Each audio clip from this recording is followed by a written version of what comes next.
There are a couple of things that make people feel dumb when they find these things out, but it's not your fault.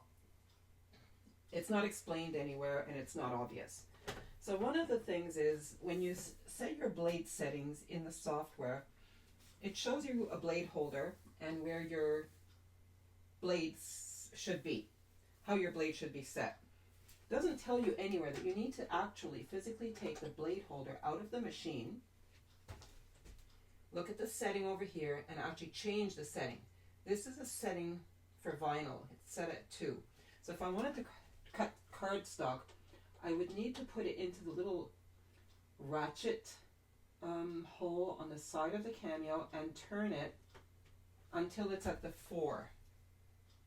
Okay, so a lot of people see that blade setting there, or they may change it within the software, and they don't realize that they also have to change it on the blade itself.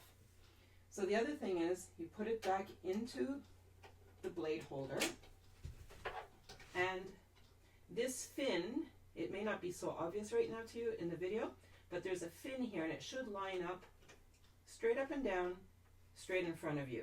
Then you need to turn this to the right to lock it in place.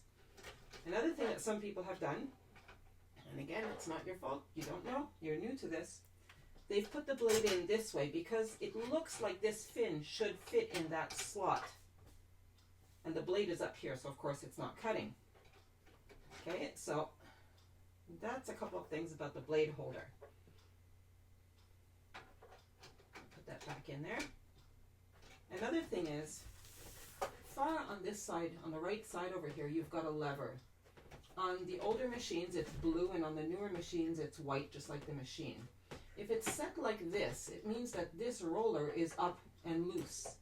Okay, so it's not going to be able to pull your paper through, your paper or vinyl, whatever, your mat.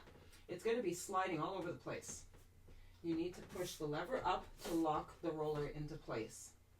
And the other thing is, this part of the white roller here and this part on this side need to be physically on the material, either the mat or vinyl, whatever it is that you're cutting. Okay, and then I'm going to show you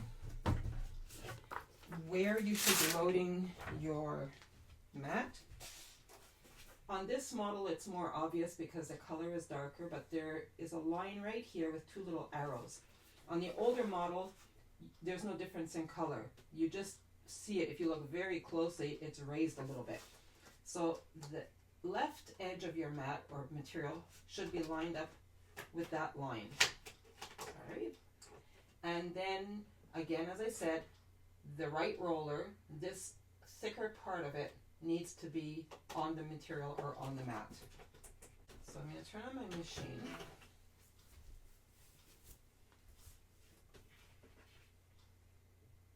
So it's not going to show on here because of the LCD screen.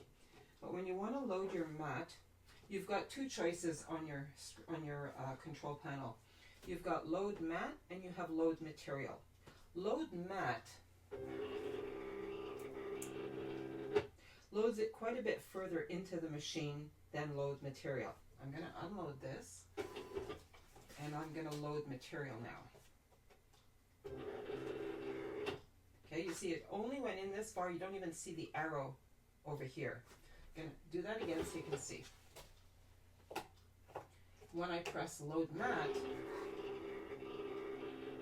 look how much further it went in, and you see that the arrow is up here. It must be about an inch difference. If you have a situation where it's cutting in the wrong place, it could be because you haven't loaded it correctly. Load mat is obviously for when you're using a mat. Load material is for when you're not using a mat. And then your unload button. I guess that's about it for now, but if I think of any others, I will be sure to let you know. As always, thanks so much for watching.